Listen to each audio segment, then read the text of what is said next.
Bagian 17, Teror.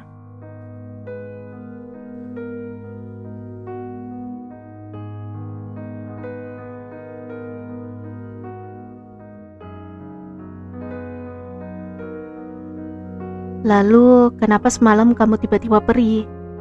Apa Agung yang... Tiba-tiba ia menempelkan bibirnya ke bibirku. Seketika ucapanku terhenti. Mataku membulat terkejut dengan aksinya. Hal itu sukses membuat jantungku berdegup keras. Sudah, jangan sebut nama itu lagi. Aku tak suka. Aku masih melongo. Rasa hangat menjalar ke seluruh wajahku. Aku tertunduk malu. Aku menyeka jejak air mata yang meleleh di pipiku. Sarapan yuk. Kualihkan pembicaraan agar gemuruh dada ini tidak membuatku salah tingkah. Aku sedikit heran dengan lelaki di hadapanku ini. Pernikahan yang terjadi antara kami karena terpaksa, tapi ia bisa bersikap seolah pernikahan ini tanpa masalah sebelumnya. Sama sekali tak terbebani. Apakah ia memang tak mempunyai orang lain yang dicintainya, sehingga begitu mudah ia menerima semua ini? Apa kabar dengan hatiku? Sakit akibat perbuatan Agung. Belum bisa sepenuhnya membuat hatiku melupakannya. Bahkan, rasa sakit yang kurasakan saat ini karena aku terlalu mencintainya. Tidak mudah bagiku menghapus begitu saja cinta yang telah 6 tahun ini bertahta dalam hatiku. Loh, As, katanya ngajak sarapan. Kok malah nangis sih? Apa aku membuatmu sedih? Tanya Ali membuyarkan aku dari pikiran tentang kisah cintaku dengan Agung. Ternyata air bening itu tak mampu tertahan saat mengingat semua tentangnya. Enggak kok Al. Justru aku merasa kamu itu terlalu baik padaku. Ucapku tersenyum menyembunyikan sesak yang kian menyiksa hatiku. Loh, aku kan suamimu, wajar dong suami bersikap baik pada istrinya. Kembali senyumnya merekah sembari membelai pucuk kepalaku. Maafkan aku, ucapku lirih. Dia menatapku lekat, mungkin berusaha memahami arti dari permintaan maafku. Emang kamu salah apa? Kamu masih cinta sama orang gila itu? Kali ini nada suaranya sedikit meninggi. Yuk, Abah pasti menunggu kita untuk sarapan. Sahutnya tak sehangat tadi. Sikapnya berubah dingin. Dia beranjak dari tempat kami duduk kemudian keluar dari kamar. Aku mengikutinya tanpa kata. Aku merasakan amarah dalam sikap dinginnya itu. Bagaimana nak? Kapan liburmu selesai? Tanya Abah pada anak lelaki satu-satunya itu setelah kami menghabiskan sarapan. Insya Allah hari Minggu lusa. Ali sudah berangkat. Karena Senin sudah masuk mata kuliah perdana semester ini. Ucapnya datar. Dia bahkan tidak bercerita apa-apa tentang kejadian semalam. Apa ia juga akan merahasiakan itu dari Abahnya? Abah pun nyatanya tak bertanya tentang kejadian itu. Atau Abah menunggu Ali sendiri untuk bercerita saat Ali sudah siap? Cara mereka menyikapi masalah memang berbeda dengan keluargaku. Di rumahku, sedikit saja masalah pasti akan heboh. Tentu semua ini menjadi hal baru bagiku, sekaligus jadi pembelajaran buatku. Masalah jika dihadapi dengan tenang, maka akan membuat masalah besar terasa ringan. Seperti saat ini. Masalah semalam seolah tertutupi oleh sikap santai mereka berdua. Jadi bagaimana dengan istrimu? Pertanyaan Abah tentu saja membuatku canggung. Tentu saja aku akan tetap di sini. Tidak mungkin aku ikut ke tempat kuliahnya Ali. Mertuaku ini ada-ada saja. Asmi di sini saja, Bah. Dia bisa tetap bantu Abah mengajar mengaji. Ucapnya tanpa menatapku. Kenapa ia tiba-tiba berubah begitu? Apakah dia tersinggung dengan permintaan maafku tadi? Apakah dia menyadari perasaanku terhadap Agung? Ataukah dia cemburu? Tidak mungkin. Bukankah tak ada cinta antara kami yang menjadi alasan buatnya untuk cemburu? Kamu gak apa-apa ditinggal suamimu kuliah, nak Asmi. Aku mengangguk menanggapi pertanyaan Abah. Apalagi yang harus aku katakan? Bukankah ini sudah ku ketahui sebelumnya? Suamiku itu masih kuliah semester 3. Masih ada 2 tahun lagi baginya untuk menyelesaikan sarjananya. Aku tak mau jadi penghalang baginya. Bahkan keputusannya untuk menikahiku saja itu sudah cukup membuatku merasa bersalah padanya. Yang penting kalian sepakat. Abah nggak apa-apa. Tapi ingat, kalian berdua itu telah terikat pernikahan. Ada batasan yang harus kalian berdua jaga. Tidak boleh seenaknya seperti saat kalian masih sendiri. Apalagi kamu, Ali.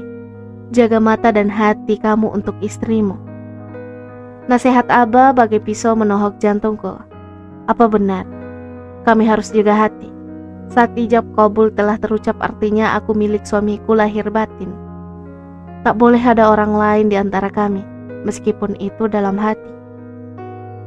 Aku tertunduk meresapi nasihat yang keluar dari lelaki bijak itu. Nasihat yang seharusnya memang ditujukan hanya padaku. Ali telah begitu baik jadi seorang suami. Dia mampu menerima semua meskipun dia tahu bahwa aku dan Agung saling mencintai. Sedangkan aku, seperti orang yang tidak tahu berterima kasih dengan tetap membiarkan bayangan Agung mengisi relung pikiranku. Aku sangat bodoh. Insya Allah, Bah, Ali akan berusaha menjaga mata dan hati hanya untuk istriku. Ucap suamiku itu sembari melirikku dengan tatapan yang sulit aku terjemahkan, membuatku merasa terpojok oleh tatapan itu. Ampuni aku ya Allah, jika aku masih belum bisa menguatkan hati, melupakan Agung sehingga menyebabkan suamiku marah dan tidak ridho padaku. Baiklah, kalian istirahatlah dulu. Pasti Naasmi kurang tidur semalam karena mengurus kamu. Perintah Abah menatap Ali seolah minta penjelasan atas kejadian semalam. Iya, Bah, nanti kita bicarakan itu. Ali menimpali ucapan abahnya. Lelaki tua itu tersenyum tanda mengerti bahwa anaknya belum siap untuk bercerita. Sungguh pemandangan keluarga yang sejuk bagiku. Tak ada kata-kata kasar, tak ada intimidasi. Mungkin karena itulah Ali tumbuh menjadi anak yang memiliki akhlak yang baik, terlepas dari peristiwa semalam yang masih menjadi misteri bagiku. Kami kembali ke kamar. Aku memang merasa sangat lelah. Kepalaku agak pening. Bahkan, Abah juga mengatakan bahwa wajahku terlihat pucat. Tante Nia juga mengatakan itu tadi pagi. Ali Akbar langsung berbaring di kasur saat tiba di kamar. Ia masih bersikap dingin padaku. Ia mengambil buku dan terlihat serius membaca. Aku duduk di kursi belajar miliknya. Aku bingung harus berbuat apa. Sebenarnya aku ingin berbaring karena kepalaku terasa pusing. Tapi melihat sikapnya yang cuek padaku, aku jadi ragu untuk tidur di sampingnya. Aku menelungkupkan wajah di atas meja belajar karena rasa pusing tak tertahankan, hingga aku tertidur dalam posisi itu. Aku tersadar saat kurasakan tangan seseorang mencoba untuk mengangkat tubuhku. Ia meletakkan aku di atas kasur. Terpaksa aku pura-pura tidur kembali.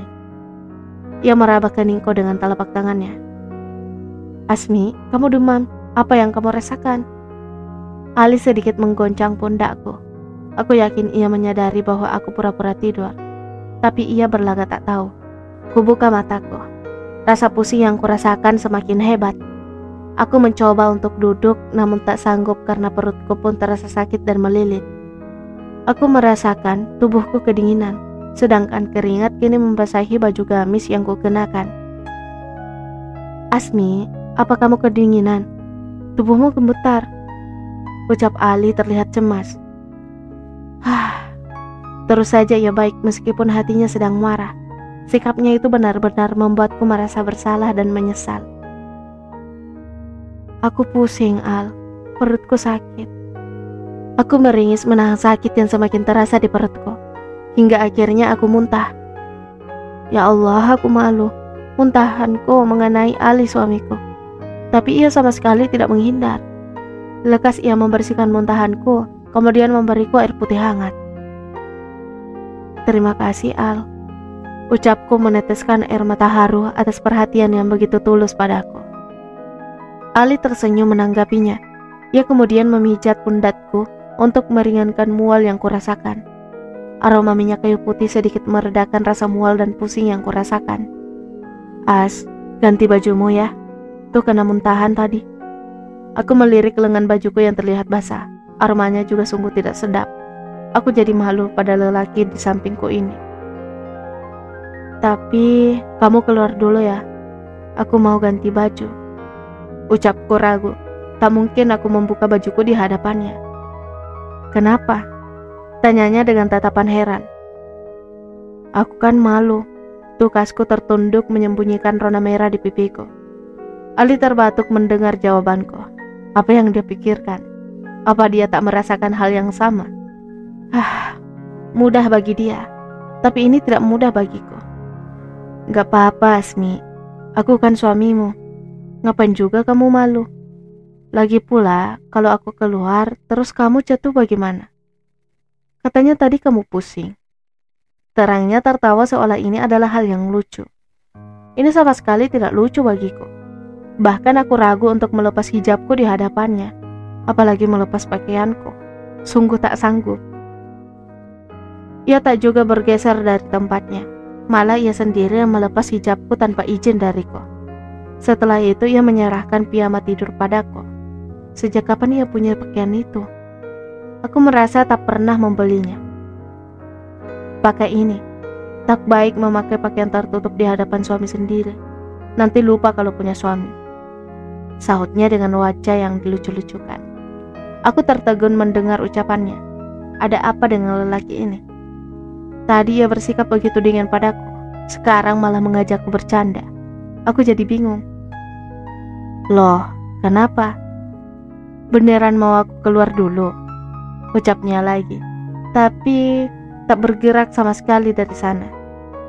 Ya sudah, di sini saja. Tapi jangan lihat kemari. Aku menyambar piyama pemberiannya. Secepat kilat ku ganti baju gamis yang ku kenakan tadi. Saat ia duduk membelakangiku. Untung ada selimut di sampingku, sehingga aku bisa menutupi tubuhku dengan selimut. Seandainya ia mengintip sekalipun tak akan terlihat.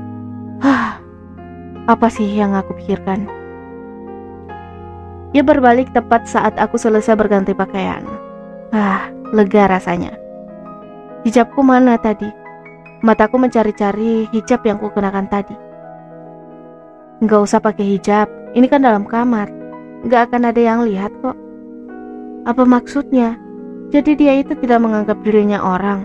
Terus apaan? Malaikat. Kenapa lagi tuh mata melotot saja? Kepalanya masih pusing. Dia benar-benar mempermainkan perasaanku. Tapi aku bersyukur karena tak ada lagi tanda-tanda kalau ia sedang marah padaku. Dia kemudian berbaring di sampingku. Perasaan dingin yang kurasakan membuatku sedikit merapatkan tubuh padanya. Dingin ya? Tanyanya lembut. Aku mengangguk semakin merapatkan selimut yang kupakai. Ia kemudian memelukku. Tentu aku sangat terkejut. Sama sekali tak menyangka ia akan melakukan itu padaku. Ia semakin merapatkan pelukannya, sehingga terasa tubuhku mulai menghangat. Kami berdua tertidur dalam posisi itu. Aku terbangun saat ku dengar nada dering dari ponsel miliknya. Al, ponselmu berdering. Bukannya bangun, malah ia merapatkan pelukannya hingga kepalanya tenggelam dalam selimut yang kupakai. Ya Allah, ada apa dengannya? Kembali ponselnya berdering. Ia terpaksa membuka matanya kemudian bangun meraih ponsel miliknya. Kenapa lagi? Apa maumu? Aku tak punya waktu untuk melayanimu. Ia menutup ponselnya dengan wajah memerah. Ali menghempaskan tubuhnya di sampingku. Dia benar-benar gila, sahutnya jengkel. Siapa Al? Tanyaku penasaran. Ada masalah apa sebenarnya suamiku ini? Kenapa ia tak mau cerita padaku? Siapa lagi? Orang itu sakit jiwa. Ia terlihat sangat kesal. Aku semakin penasaran tentang apa yang terjadi sebenarnya. Agung? Tanyaku ragu. Ali menatapku mengucapkan nama itu. Ia sepertinya tidak senang setiap nama itu terucap dari bibirku. Ke dokter yuk, kamu masih terlihat sangat pucat. Ucapnya mengalihkan pembicaraan. Katakan saja, apa Agung yang melakukan semua ini padamu, Al?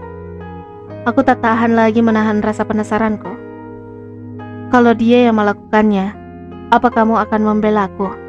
Atau malah membelanya? Aku tertegun mendengar pertanyaan itu. Tentu saja aku akan membelamu, kamu kan suamiku. Ucapan itu meluncur begitu saja dari bibirku. Ia tersenyum, namun senyuman itu terasa hambar. Apa dia tidak percaya padaku? Apa Agung yang melakukan ini semua, Al? Apa Agung yang melakukan ini semua, Al? Kembali aku mengulang pertanyaan itu. Iya, As. Ia tak henti-hentinya menerorku. Aku jadi khawatir meninggalkanmu di sini bersama Abah. Dia itu sakit jiwa, namun sepertinya tidak ada yang menyadarinya. Terang lelaki berwajah tampan itu terlihat cemas. Astagfirullah, ucapku lirih. Aku ikut cemas sekarang. Sejak peristiwa di pinggir sawah itu terjadi, aku memang merasa Agung itu sedikit berbeda. Ia bukan lagi Agung yang kukenal dulu. Bersambung,